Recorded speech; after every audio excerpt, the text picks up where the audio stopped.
Hi, and welcome to the Living After Faith podcast. You'll notice something new. That's music, and we're going to talk about that music in just a moment with the guy who is the sound behind that sound that you're hearing. We'll be talking with Kevin Byrne. We'll talk with him in just a moment. We are the Living After Faith podcast. Come laugh with us. We're the official podcast of RecoveringReligionist.com. Dr. Darrell Ray. You can find us on Facebook, facebook.com/livingafterfaith. We're Laugh With Me on Twitter, LAF with me on Twitter, and you can also find us at livingafterfaith.com. Subscribe through iTunes, which you probably already have.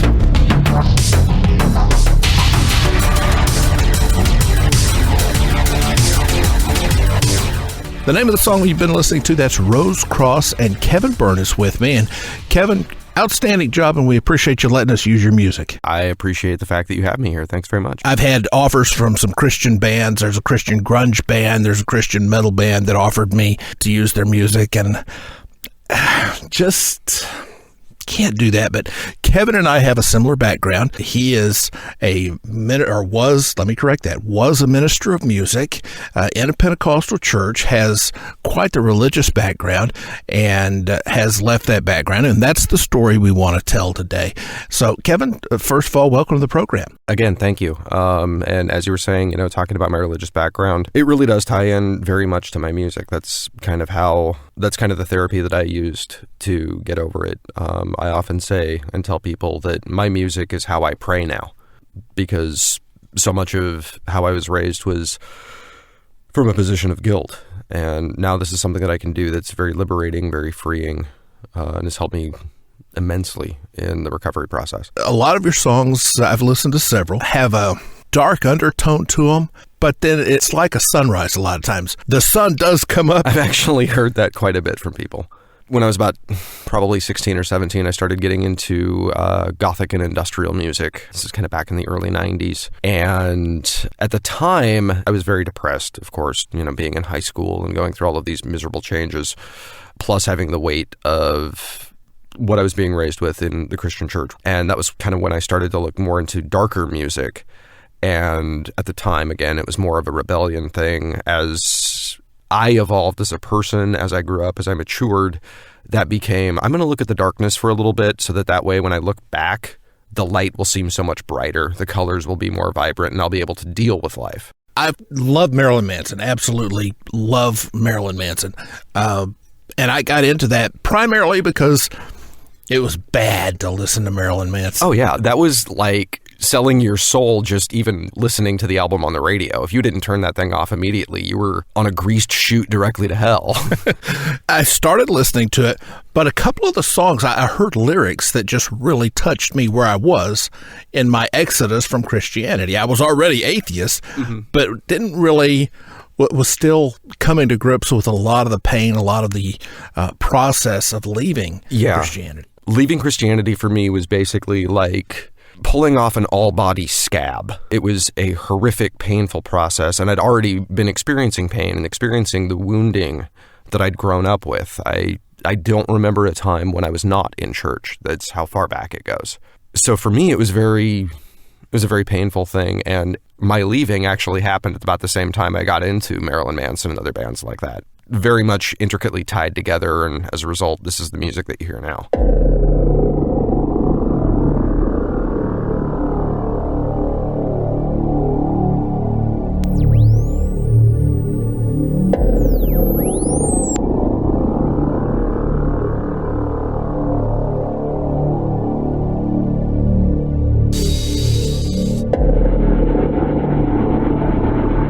Tell us about your Christian upbringing. Tell us your involvement in church and how that led you into the ministry. I was born to a single-parent family, was raised by my mother, and we, at the time, were living with my adoptive grandmother. She had actually been the best friend of my grandmother who had passed away within a few years of my birth, and pretty much from that moment on, we were in church. I started out in a Plymouth Brethren church, which is basically the final stop before you go to heaven because it's filled with nothing but the final generation, so to speak. I was one of 4 children in the church, I think.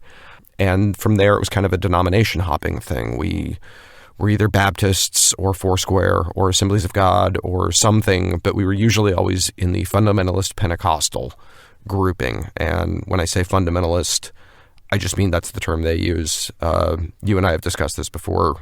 Most likely what they really mean is literalist rather than people who take it. Yes, every word in the Bible is written exactly as it stands. There's no such thing as metaphor. There's no such thing as hyperbole. It's exactly this way, period. And yeah, that was the environment that I grew up in. How did that affect you? It was really, really difficult, especially as a kid. This was back in the 80s. It was in the middle of the Cold War. I had the weight of being different in that I didn't have a father in an area, very small town, where everybody had their dad and mom. I was on the outside there. Weren't a lot of Christians in my school, so I was like on the outside there again. And the only place that I really felt that I fit in was at church, where I didn't fit in because I was still different. But at least I had something more to hold on to. Another thing is growing up without an actual physical father, my mother would tell me that it was okay because I had my heavenly father. And I want to put the little footnote in here. I'm not saying that my mom told me that I was the actual physical child of God. She didn't give me a deliberate Messiah complex or anything like that. My mom wasn't insane. She was just working with the best tools that she had to, rock her son to sleep when he was crying, going, I wish I had a dad. And unfortunately, her best intentions really became a form of abuse because at that point, not only did I have to live up to the expectations of being a Christian, I had to live up to the expectations of not only my father, God, but my big brother, Jesus. And I had to be exactly like them and do exactly like what they said to do in the Bible, or there was going to be hell to pay. And it ended up giving me such an incredible sense of guilt for, I would stub my toe and say, darn, and feel nothing but guilt for it for days. That's a pretty tight place to live, especially for a child. Children aren't perfect. None of us are, but children especially. It is very difficult to go through life, constantly thinking that there's a demon under every rock and anything you do is going to, make Jesus cry, which was a phrase that was actually fairly liberally used in my home. That's pretty intense. It was. It is. It's one of the reasons that I have made a conscious choice to raise my daughter open to the concept of myriad religious beliefs, myriad spiritual beliefs, but I don't force anything on her. I try to live, for lack of a better term, in the way that Christ said, live by example, don't shove it down people's throat. You went into the ministry. Tell me how that happened. When I was about 18, I had moved to Reno, Nevada, and got involved in a church down there called the University Family Fellowship Vineyard. The Vineyard denomination, from everything I've been able to glean, is kind of an offshoot of the Foursquare, very Pentecostal movement. At the time that I was getting involved, it was very forward-thinking, very open, kind of an almost liberal Pentecostal church, if a conservative church can be described as liberal. I think there are plenty of people listening who will understand that. They were at least superficially, they played lip service to the, we're going to go out and do these things. And that very much appealed to me as a young man who really wanted to serve God. That was the root of it, is I wanted to live my entire life serving God in the ministry. I wanted to be either a pastor or a missionary or a musical minister, something along those lines. The opportunity presented itself for me to take over worship at our youth group, which was expanding. I was the head of the worship team for a few weeks. They brought in somebody else, and I stayed with the worship team, basically as the guitarist, but occasionally giving my testimony and things like that. I got involved producing a Christian music video TV show on public access for them. Very short-lived, but it, surprisingly enough, had very high ratings for the time slot and the fact that it was public access. So I guess we were doing something right production-wise, but looking back on it, I kind of regret some of the things that I said on that TV show. What are some of the things you regret? I was out there trying to win people to a faith that at the time I was beginning to lose. It was actually shortly, within 2 years after I got into the ministry, that I began to really lose my faith. I began to feel like I was prostituting myself. That was a very difficult time for me. One of my best friends, who was actually the producer of the show, I found out in the middle of a service that he had AIDS because the pastor basically outed him. it wasn't done in the malicious way. It was a lot of you in the congregation don't know the problems of some of the other people in the congregation. So-and-so has AIDS. For some people, it was a revelatory moment. It was a beautiful thing. For me, it crushed me because the guy was my best friend. He was very much a big brother figure to me. And finding out that he had a terminal illness after God had brought him into my life really hurt. It was kind of a slap in the face. This was someone who, after countless years of countless men in the church wanting to come up and be a surrogate dad and take me fishing and take me to ball games and take me to do what, take me to Rio de Janeiro, for crying out loud, all of these big promises. He was one of the few guys who ever actually followed through on the things that he said. And I had so much respect for him that I literally viewed him as a gift from God. And then to find out that he was dying crushed my soul. Also around that same time, I was just beginning to question the things that were being taught. We'd gone from a ministry that was very much, very, very personal, very much hands-on, going out ministering to people. I had the opportunity to go to Ecuador, which was just phenomenal. It was a brilliant experience, but I remember an incident there that kind of touched off my questioning of the faith, where we were in a very tiny little village called Pulingui, Ecuador, base of a mountaintop, right out of the pages of National Geographic kind of thing. I mean, you're walking around and you get paper cuts practically. It's so National Geographic. And I was just so overwhelmed by everything. And I remember I picked up one of the kids and was walking around the village with him. No big deal. We're bringing the word of Christ to these people. We're supposed to be helping them. And I got pulled aside and reprimanded for it because they were afraid that I was going to get lice. And my thought was, what happened to the evangelical word? What happened to the go forth in my name to all nations, to all peoples? What happened to, if you have done these things unto the least of these, you have done them to me? And it just really slapped me in the face that what was being said by the leadership team wasn't really what they felt. There was just that seed of doubt that started to creep in. And that was actually, I can pinpoint that as the real impetus of the loss of innocent faith, is I think the best way I can describe it. It was an innocent faith. It wasn't really a blind faith, I don't like to think, because I was very versed in the Bible, or at least I felt I was. For me, that was a turning point. You talked about guilt. Having listened to some of the podcasts, I know you've been talking a lot about the sexual guilt that comes with having been raised in Christian churches, and I was thinking about that quite a bit because I remember the first time I had sex with a girl, I was 22, and I remember having nightmares right after it happened. Incessant nightmares for months. And for years, every time I would be in a relationship and it would get to the level of physicality and intimacy, I would have nightmares every time I had sex. And it was horrible things, end of the world, apocalyptic stuff, either tsunamis or Christ coming back and not taking me with him. Mind you, this is even long after I've left the dogma of things and put aside the religiosity of it and come to the realization that no, this isn't right. In my head, I knew it.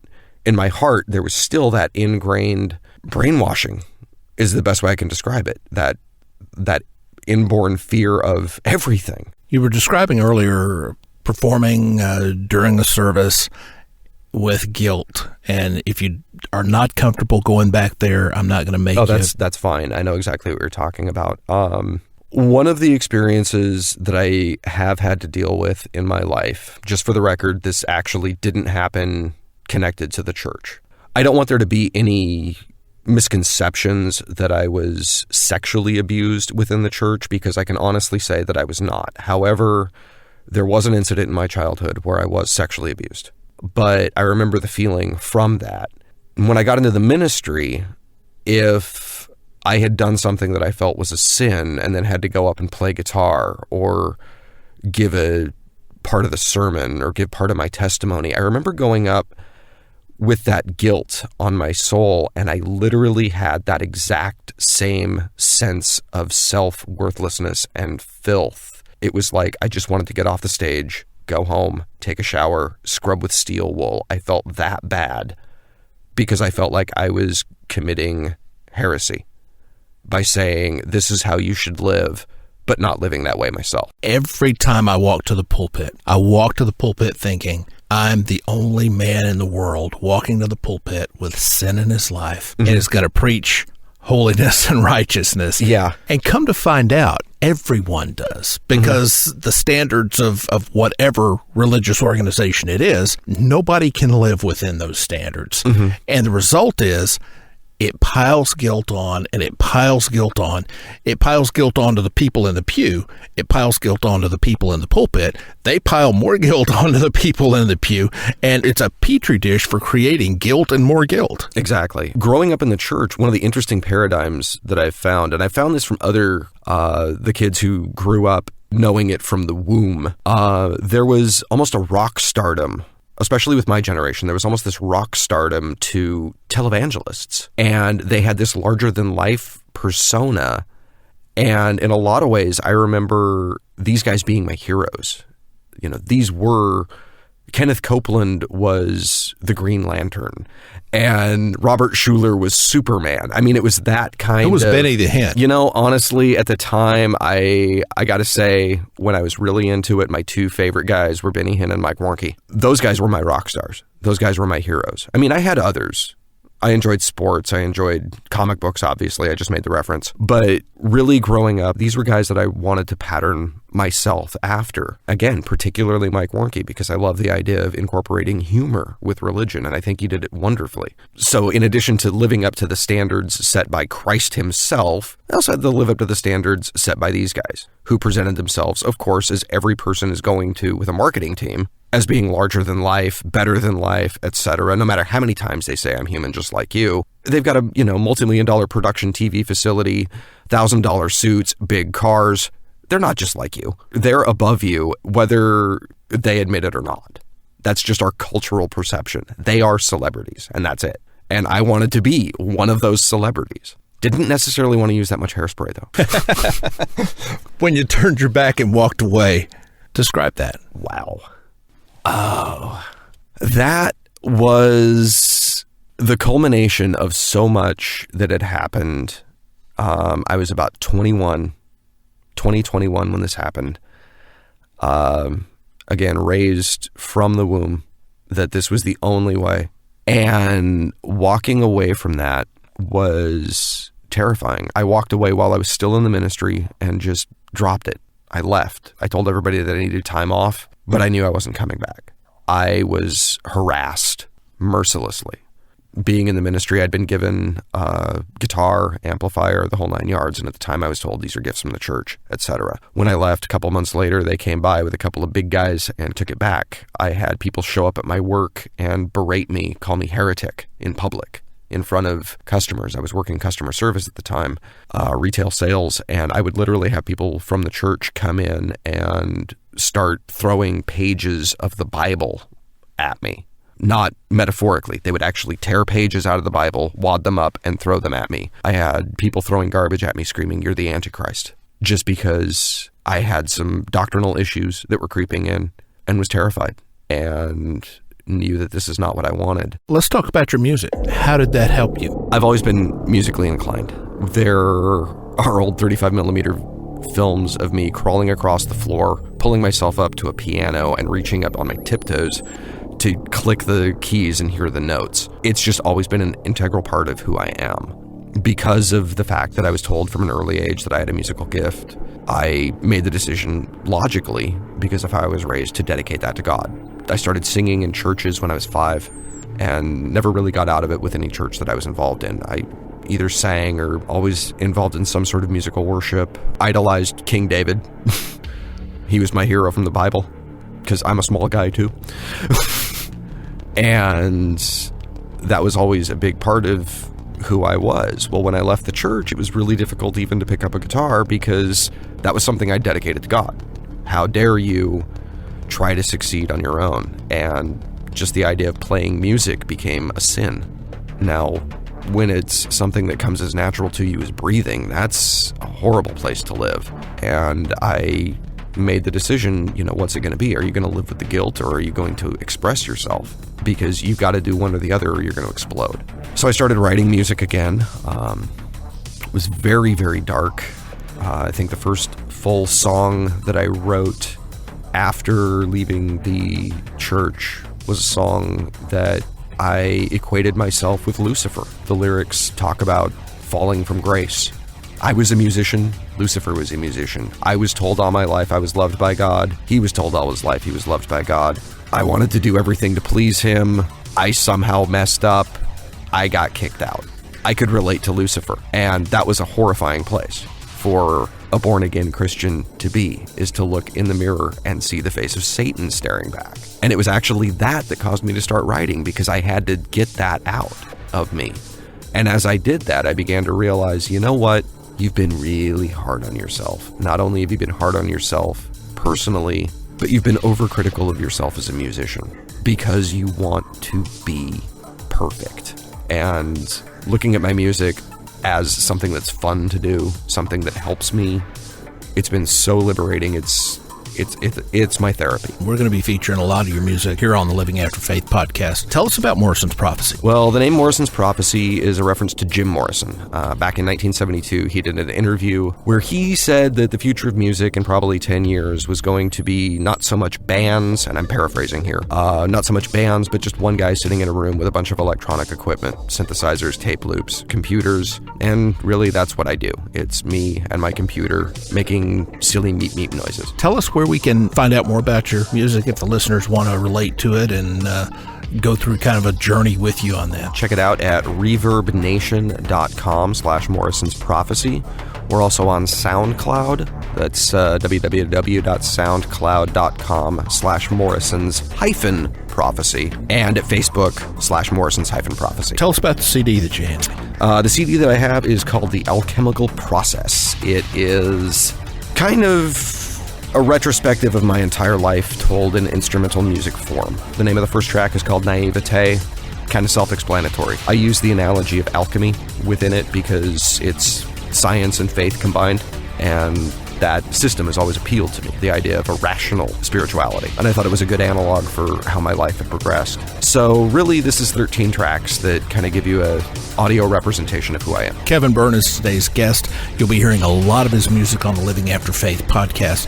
You can find us, as you know, on Facebook at facebook.com/Living After Faith.